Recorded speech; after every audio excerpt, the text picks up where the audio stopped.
everyone, welcome back to my channel. Today's video is another true crime video. This case is considered unsolved, but I don't know, we're gonna play the little mystery game. We're gonna play a little game of Clue, and at the end I want you to let me know if you think he did it or not, because personally I don't. So do not forget to like, comment, and subscribe, and we'll go ahead and get right into today's case.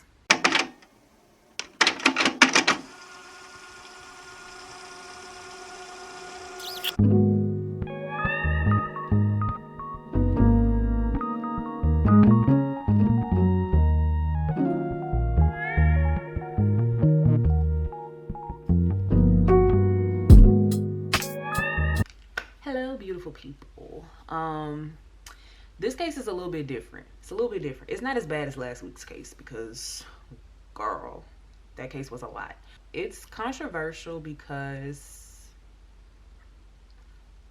the man that was accused probably didn't even do it. Yeah, so we're gonna go ahead and get into it. Per usual, I need to spit my gum out first. Per usual, all of the products will be listed down below in the description box, so let's just go ahead and get right into it. So today's case is about the eyeball killer slash Dallas slasher slash Dallas killer or something like that. So on December 13th of 1990, 33-year-old Mary Pratt is shot in the back of the head, dying instantly. And when her body was discovered and they took her to the morgue for the coroner to do an autopsy, he made a very, very shocking discovery. Homegirl eyeballs was missing. So they decided to keep this little tidbit of information out of the media. Like, y'all know how like when specific details happen in a case, they don't want to like make it known to the public so that if the perpetrator comes forward or anything like that, they can tell on themselves. Yeah, so they didn't say anything to the public because that's what they were hoping would happen. It did not happen because on February 10th, 1991, 27-year-old Suzanne Peterson was also found. She was shot 3 times and her eyeballs were also removed. The information about the eyeballs was once again not released to the media because again they wanted to see if the perpetrator would come forward and they would just go from there. But again, no leads whatsoever. Following the attack of Susan Peterson, if I called her Suzanne before, her name is Susan, I'm sorry about that. Following the attack of Susan Peterson, he was given the nickname the Dallas Ripper, not the Dallas Killer. The Ripper just slipped my mind, but he was given the name the Dallas Ripper. So because of all of this going on, the police decided that they were going to increase patrol. That's the word I'm looking for. They were going to increase patrol in the area to like make sure that they could catch the guy who did this, but they were not successful because on March 18th of 1991, 41-year-old Shirley Williams was found shot twice in the head and her eyeballs were also removed. But there was something a little bit different about this particular murder as opposed to the other murder. And the difference was that Shirley had a broken nose. She had like bruising on her face, suggesting that she was beat up. And her eyeballs were removed, but in her eye socket, there was like the tip of an X-Acto knife that was still in there. And she also had a pubic hair from a Caucasian male found on her body. So when they ran the ballistics from this crime scene, the bullets that were used to kill Shirley Williams matched the bullets that were found when Mary Pratt was killed. So that's when they decided that the 3 crimes were connected. All they had to figure out at this point was who the hell did it. So all of the victims did have something in common. They were all sex workers, and all of them were found either completely naked or with their shirts up to like expose their breasts, I guess to like humiliate them. And they were all dumped in open areas, so I guess it was to humiliate them. So like everybody come and look at this disgusting individual. I don't know. I don't feel that way, by the way. I'm just saying like what the possible perpetrator could have been thinking. So not too much on me. But yeah, that's pretty much how that went. So now they just had to figure out who the hell was committing all of these crimes. Who is the eyeball killer slash the Dallas slasher slash the Dallas Ripper? Who is this man? Charles Frederick Albright was born on August 10th of 1933. He is a Leo. Leos, these your people. But shortly after his birth, his mom was like, fuck them kids. So she dipped and she just left him to be cared for by other people. And that's literally what happened. He ended up being adopted by, I guess you could say, a lovely couple by the name of Fred and Dell Albright. Not much is known about Fred. Like, I could not find any information. It's like this man just dropped off the face of the earth after he adopted this boy. But yeah, they adopted him, and Dell was basically like the main caretaker of him. She was like very, very strict and very overprotective during Fred's upbringing, but she wasn't that overprotective because I'm not sure if it was her sister or if it was Fred's sister, but Charles's aunt would force him to like play with dolls and wear dresses, and it was just weird. I don't know. But I don't think that had anything to do with, I don't think that had any effect on, girl, I don't know, but that's what I saw. So in addition to being strict and overprotective, his mom was also a school teacher, and she was very, very passionate about her son's education. So passionate that he skipped 2 grades. That's, skipping 1 grade is good, but skipping 2 grades, oh my God, it's amazing. Charles got his first gun as a teenager, and here we go with 1/3 of the McDonald triad. He started shooting animals. He was killing all the little squirrels and rabbits in the neighborhood. And to make matters worse, he would like bring them home and stuff them. And Dell was encouraging him catching the animals and stuffing them. She didn't see any issue with this. She didn't see any problem. She encouraged it. She helped him. She supported her son's dream of being a taxidermist. But she can only support it to an extent because usually when you get a pet taxidermized, I don't know if it has when you get a pet stuffed or an animal stuffed, you know, you have to take all of the organs and everything out, including the eyes. Wink, wink. So she couldn't afford the glass eyes that the taxidermists use. So she would just like let him use like buttons out of her sewing kit to like put eyes on them. Wink, wink. At the age of 13, Charles was convicted of aggravated assault. I don't have too much information on his conviction. I don't know if he was let off with a warning, if he was placed on probation, if he served prison time. I honestly have no idea. But he was arrested when he was 13 for aggravated assault.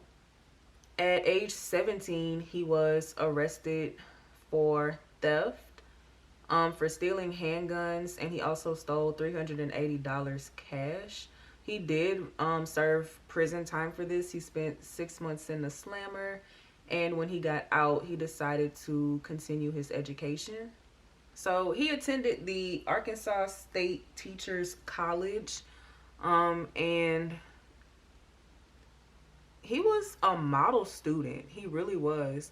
He was excelling in all of his courses. He was learning multiple languages. He was very smart, so it was nothing for him to, pick up on. So he was learning different languages. He was joining like associations on campus, like clubs and everything. And he was just a very model student on campus. However, when this man was not being a scholar, he was being a little thief, because his freshman year, he broke into a girl's dorm room and stole some of her nude photos. First of all, this is a side note. Why do you have nude photos of yourself in your dorm? But this was also like back then. This was like the 1950s. So how the hell were you taking nude photos? You was taking them on a Polaroid? Girl, that's too crazy. But yeah, child, that's basically what happened. He broke in, stole some of her little nudies, and went on about his business. Some of his friends started to find him a little weird, because he would take pictures of people and he would alter them with other pictures.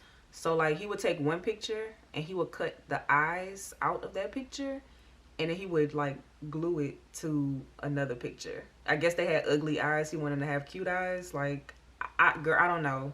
This man was obsessed with eyes, okay? And I feel like that's very important to know, but also not very important to know. He liked eyes, so he would take the eyes and glue them onto pictures of other people.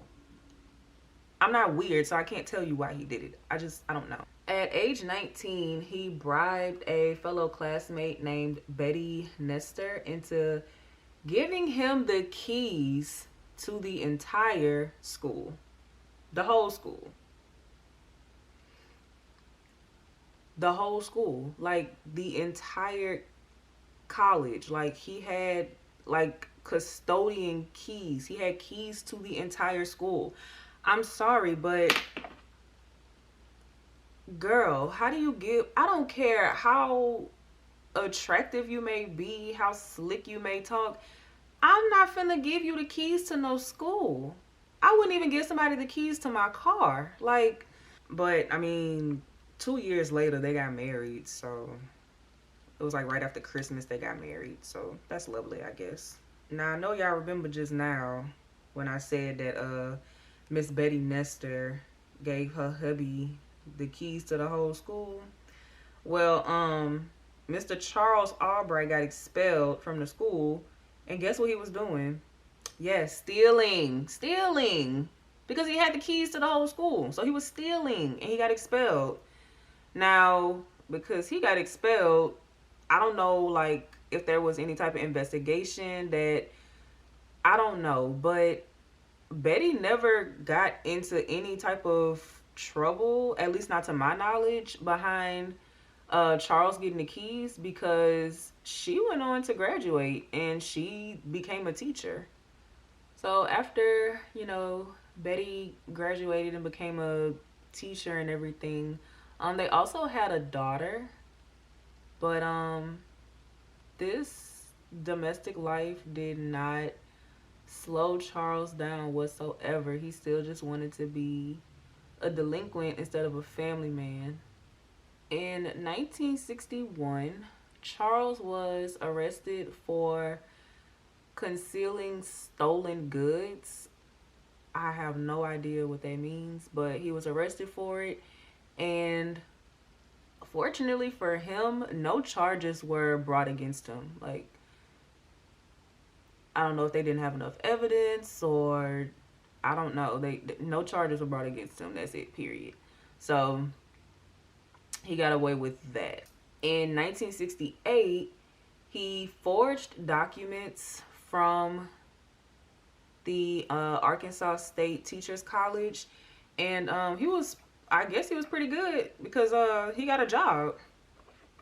But he wasn't good enough, because they ended up finding out that he falsified the paperwork, and that is a criminal offense. Hello.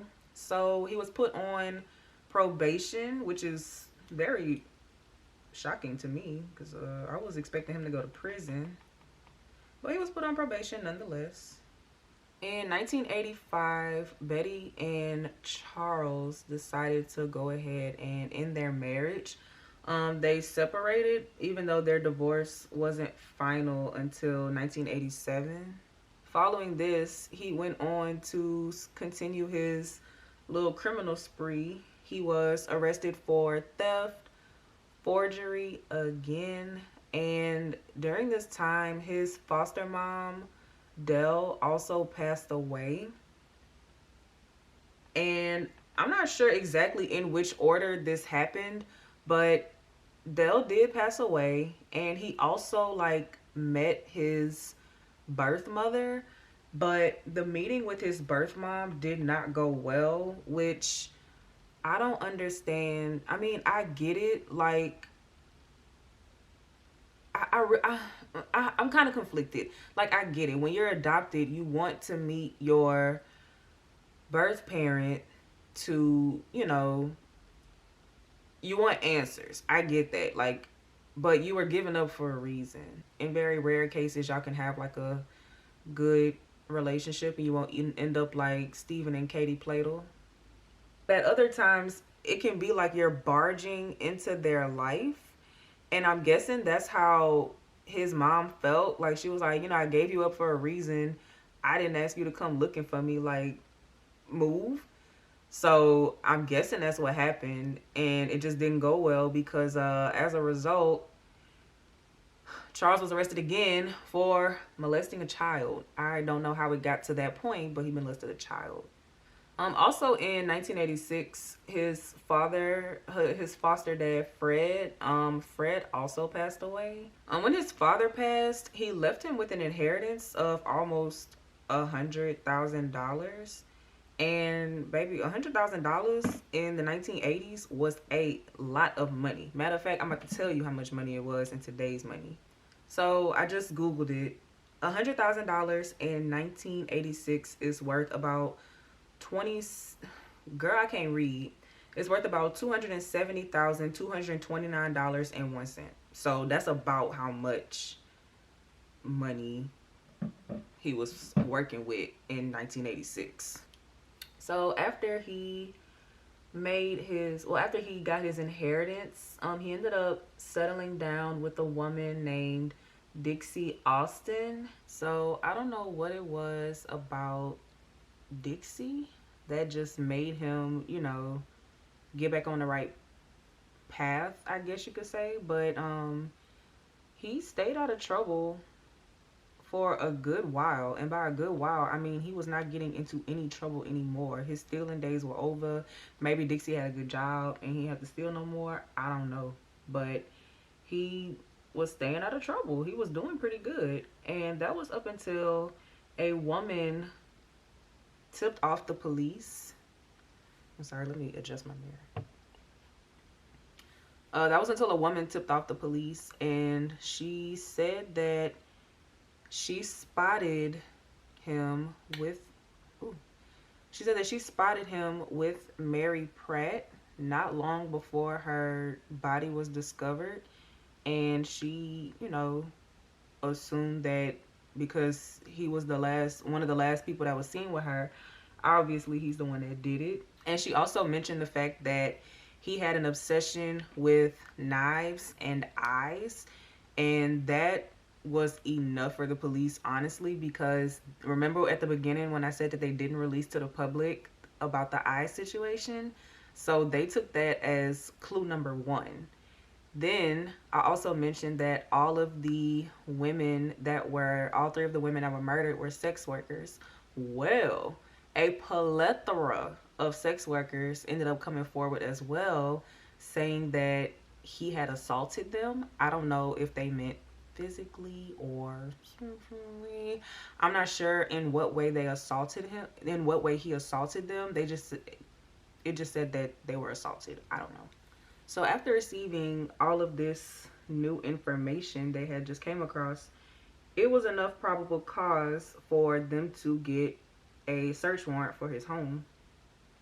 So they went to his home and they found a .44 caliber Smith & Wesson handgun. They also found some X-Acto knives.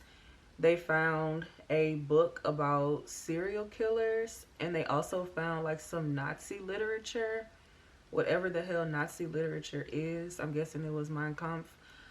Okay, but yeah. So they found that, and they also found a red condom, and the red condom just so happened to match the one that was found at the crime scene of Shirley Williams, because it appeared that she was the only one that was sexually assaulted.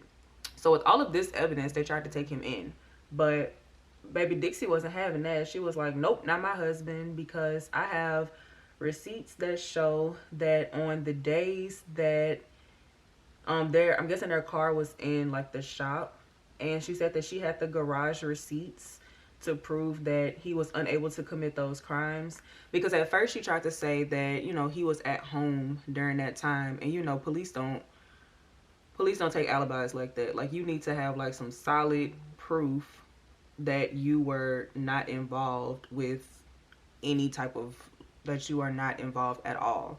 So that was not good enough. And she said that she had like garage receipts saying that the car was being serviced while the crimes were taking place, so it wasn't even possible for him to do that, which, I mean, hey, it does make sense. So although Dixie provided an alibi for him, she didn't have the garage receipts on hand, but she said that she would get them as, you know, the proof that he couldn't have committed those crimes. So they took him to jail anyway, and one second. So they took Miss Girl to jail. He did not pass go. He did not collect $200. They took that ass to the slammer, and they continued to search the house, but they were still not able to find exactly what they were looking for. So they were unable to find literally anything at the house. They didn't find any bloody clothes. They were unable to find just any type of evidence that he could have committed these crimes. But they still took him to prison anyway. I guess because of the, oh, he has an obsession with eyes. As if he's the only person in the world that has an obsession with eyes. Like, be for real. His wife, Dixie, did end up coming through with the garage receipts to prove that, you know, he couldn't have committed those crimes because he wasn't able to at the time. And also, the gun that they found at his house, it was not a match to literally any of the bullets found at any of the crime scenes. So they had nothing. They literally had nothing. And because this was in the 80s, early 90s, technology was not that advanced to where they could do like DNA test, so to where they could do DNA testing on the hair sample that they found. All they knew was that the sample matched a white Caucasian male. That's it. They had no other, they had nothing else to go off of. Well, I'm not gonna say, let me backtrack. I'm not gonna say that they were unable to match his DNA.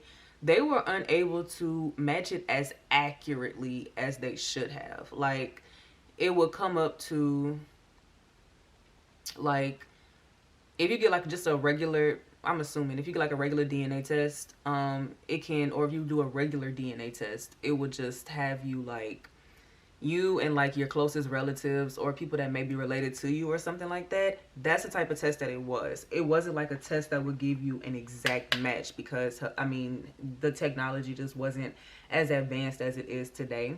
So the hair sample that they had, they matched it. It fit his description, it fit his profile, so they were like, yeah, that's got to be him. And it's kind of messed up, but I mean, the gun didn't match. You didn't find any bloody clothes. Like, come on, be for real. How could this man have possibly committed these murders when all of the evidence is sitting right there? And the same thing that I'm thinking is probably what a lot of you are thinking right now. Charles was charged with the 3 murders of the women that I mentioned in the beginning, and he was also charged with the murder of Rhonda Bowie. Rhonda Bowie was attacked in 1988, but she still had her eyeballs. So how are you gonna pin this on this man? Make it make sense. I don't know. I have no idea. It's weird.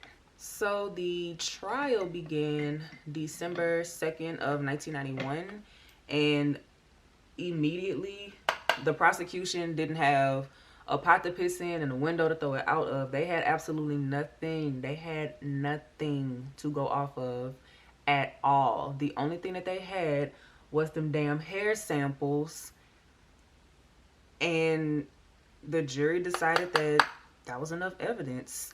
He wasn't charged with the murders of. Now they said that the bullets found at the scene of Shirley Williams matched the bullets at the scene for Mary Pratt, even though the gun that they found was not a match to the bullets that were found at the scene of Shirley Williams. However, he was charged with the murder of Shirley Williams, but not Mary Pratt, even though those were directly linked. He also wasn't charged with the murder of Susan Peterson, and he wasn't charged with the murder of Rhonda Bowie. They didn't have any evidence. The only evidence that they had was that one hair follicle that they found on Shirley Williams's body, and they just took that and ran with it. So apparently they had all of the evidence that they needed to charge him with the death of Shirley Williams, and he was sentenced to life in prison without the possibility of parole, which is shocking because he was charged in Texas, and usually if you do this in Texas, you die. I don't know how y'all feel about it, but I personally feel like he didn't do it. They didn't have enough evidence. Like, well, I'm not gonna say he didn't do it. I feel like they didn't have enough evidence to imprison him for it. So his legal team ended up, doing everything that they could for Charles to get his conviction overturned, and the appeal was denied almost immediately. And unfortunately, he was to stay in the Texas Department of Corrections prison. Yeah, the Texas Department of Corrections prison located in Amarillo, Texas. And unfortunately, that is where he spent the rest of his life, because he passed away in 2020 at the age of 87.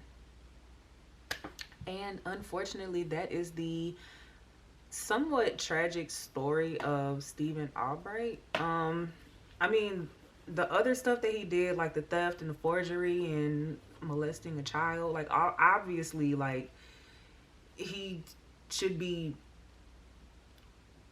penalized for that. But I just don't feel like he was the eyeball killer. I don't know. So because of that, a lot of people still consider this case unsolved, because there's still no way to determine if he did it or not. And I know why they don't want to go through with it, because I mean, if they do test the sample and it comes back positive, then it's like, okay, cool. But then it's also like, how do you know that he didn't solicit her services? Hello. But on the flip side, if they were to test it again and it came back negative, and they found out that an innocent man went to prison, oh, all hell would break loose. All hell would break loose. So I think that's one of the reasons why they're not going to go ahead and test it, since we have the technology to do it now. He just went ahead and, paid his debt to society, and now he is no longer with us. I don't know. It's a tragic story in some ways, but that is the end of it. I would like to know you guys' thoughts down below. Do you think he did it? Do you think he didn't do it? What are your thoughts? Let me know. Case suggestions, list them down below. Do not forget to like, comment, and subscribe. And I'll see you guys in my next video.